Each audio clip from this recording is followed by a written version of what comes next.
Okay, we're back for another Saturdays Are for the Toys. So it's probably been a few weeks since we did a video similar to this. Again, this video series is kind of gonna be more like a vlog style, a little more detailed, deep down into, you know, specific little things that go into building some of the race cars or some of the other stuff that we build for ourselves. So it's not gonna be a comparison video, nothing like that. This is just strictly going to be in relation to our drag car in this specific video. So with that being said, I don't know if this was shown on the channel yet, but I did pick up another Mark III a while ago. That's our old engine there.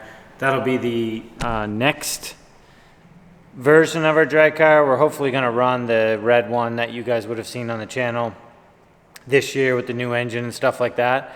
But that will be the new one for the new cage, and because I got to build a cage, a 25.5 cage in this one.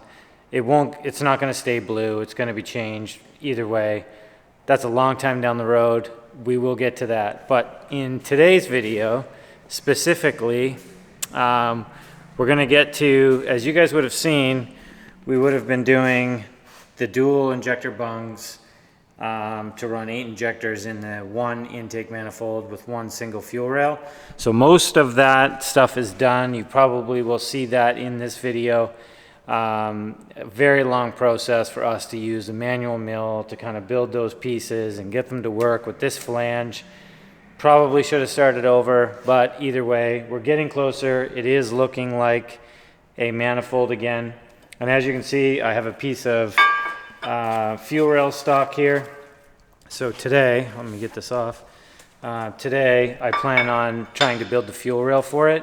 So there's still a bunch of stuff that has to happen to the intake manifold in order to finish it up, like getting the rail mounted and stuff like that. But I want to try to mark out and get the 8 injector holes drilled into this fuel rail and get it cut down, so that we can then start mounting it to the intake manifold and get this piece of it done.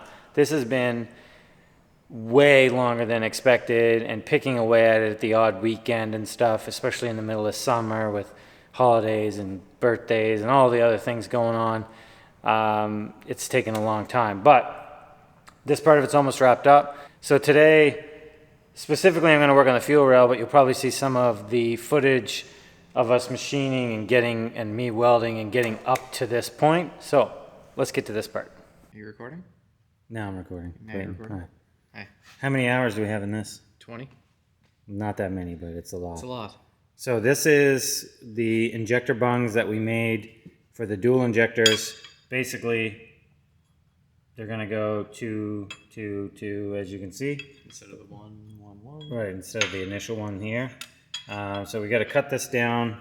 These were cut with the injector drill bit, so like it's all chamfered properly and nice on the inside and proper like size.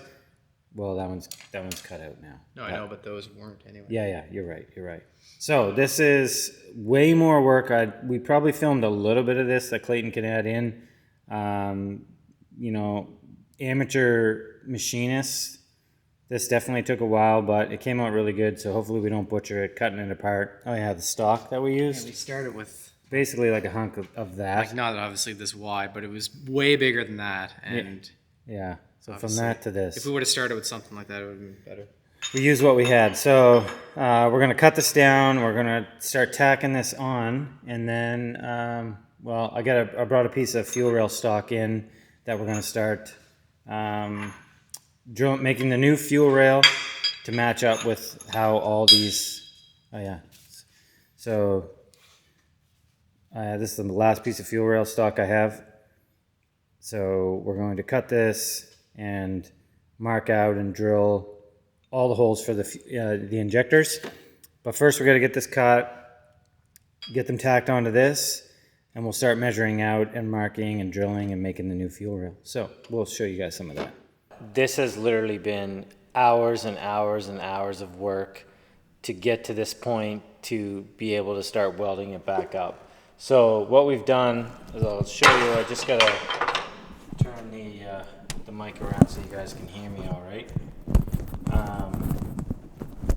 what we've done is basically made the injector bungs as you would have seen. I got them tacked on here.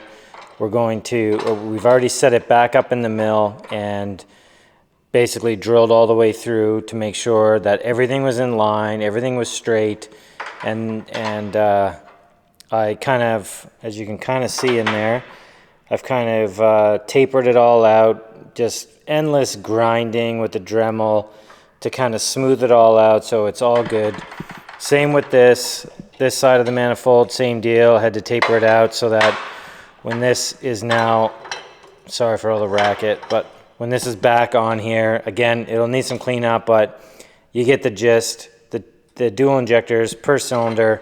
So now we got to get it all clamped down and start welding it to make sure that it's as straight as possible, because this was straight originally, but as it got welded, this side of it, essentially when you cut it off, it's warped. So we got to make sure we get all that pinned down, get it nice and straight before we weld this flange back on. So I can't even tell you how many hours this has been. It's literally today alone, I would say I probably have, sorry, turning the mic around. I would say today alone, I probably have 3 hours of grinding and cutting and just messing around with it. And then on the mill, just building those bungs, it's literally hours and hours and hours of work.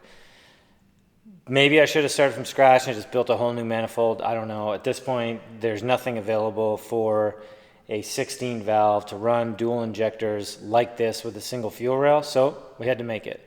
So I'm going to start tacking this up and finally get this part of it done. Basically what's ready for, in regards to the engine, we have everything here ready to go to assemble the engine, but I didn't want to get into assembling it until I was ready to put it all together completely. So once the intake manifold's done, I got to weld one more bung onto the exhaust manifold, and then we'll start chucking the engine together. It's ready to go. So we'll put it together and we'll be able to button it up finally, but obviously that's still a long way away. First up, we got to tack this up. So I got this all clamped down, nice and flat. So this fits on there very well now. So I just got to get as many tack welds as I can on this while it's supported before I pull it off. Obviously that's going to be a bit of a struggle since I got to do all that upside down, and throughout all these clamps, but it's what needs to happen. So that's what we're going to do.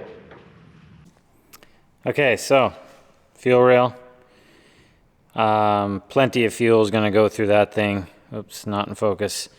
So we got to get just like that, 2 injectors per hole drilled into this fuel rail stock. So we're going to do it in the mill. I got it mostly cleaned up. Got to figure out how I'm going to mount all this and mark it all out. But that's the plan for today. And hopefully, I only have 1 piece of stock left. Hopefully I don't butcher this. Okay, so now that we got the first set of holes done, I got the injector. Whoops, is that even in the picture? I don't know. I got the injector bit in here, so we're going to go back through, drill all these. This is going to basically be one step. It's going to put the step in there for the O-ring and a little chamfer in there as well, so that you're not ripping the O-ring or ripping the injector O-ring when you're putting it in the rail. So we're going to go through, do all that, and then the last part I'm going to just mill off the ends just to make them smooth and make the whole thing uniform. So back to milling. After, well, basically this is what a few hours worth of work looks like. Came up pretty good actually. Initially when I was measuring it out, I had marked it all out and then decided to mark from center and go out each side, and then I just did a visual double check, and it's a good thing I did. Oops. I did a visual double check of where the holes were going to line up versus the manifold, and they were off. So I reassessed and basically wiped it off and started again. But as you can see, the way that the injector drill bit, it basically does everything in one step. So I didn't need to do a pre-drill on these, but I did anyways, just to make sure for sanity's sake. So that is the fuel rail. I am still going to, much like this one, going to weld on -10 bungs onto the end of these. I have it all pretty much, focus. I have it all pretty much cleaned up and everything now. It will be blown out like 100 more times, but that's the fuel rail part of it. Now the next thing, as you can see with these tabs here, that was how the original fuel rail was held on. Those are going to have to be cut off, and we're going to have to put all the injectors in basically and get an idea where the new bracket and mount is going to go. When I had done this the first time, I actually had two brackets. One that was here, bolted through which is welded right to the manifold, but bolted through the fuel rail. And then I had another standoff bracket that came up and mounted through here. I don't know how I'm going to do this one. I won't know until I get all the injectors and get everything in here, but we're getting a little bit closer. Again, this is hours and hours and hours of work. So I don't want to bore you guys too much with all the different steps and everything along the way, but at least you get an idea of what goes into just making, you know, a simple fuel rail, really. But in the end, with this one, because I went with the 8 injectors in one rail, I don't have to worry about a second fuel rail, more bungs in the intake manifold, double fuel lines, fittings, all the extra things that can leak and everything. So this is what I had opted to do. So still got a bunch more to do, but I think that's going to wrap it up for today. Okay, so that's it for the fuel rail. As you've seen, we still got a whole bunch of stuff to do to it. That's basically before I wrap up the end of the video for this one. For the guys that are following along and have seen the video of our MK7 R that I picked up as salvage, we are planning to have a bit of fun with that thing, and we have a few companies on board. We got a bunch of parts on the way. Our plans are, which you guys will see in a future video, we're going to go race it, and then we may push it for power. We're still going through all the logistics of everything to make sure we get all the right parts, but it looks like things are happening with that thing, and we're going to have some fun with it. So it's not going to be repaired. We are going to go race it. It is going to be the donor car for one of my other projects, the full setup. But before we actually go and tear that thing apart completely, we're going to at least have a little bit of fun with it first. So make some more power. We got a clutch, turbo, whole bunch of stuff happening with it. You guys will see that probably within the next month, from when this video will likely be posted. Most of the stuff is on the way now, and we do have a drag racing event coming up that we're really going to try to make it to go have some fun with it. But you guys will see all that in the future video. If you guys have any questions or comments about the intake manifold or anything to do with the drag car, I know I showed a little glimpse of the blue one. Obviously that one's future, not going to happen for a while. But if you guys have any questions or comments, as always, just ask them below. I do my best to try to reply as much as I can, even to the trolls. So on that note, don't forget to like and subscribe, and we'll see you in the next video. R32.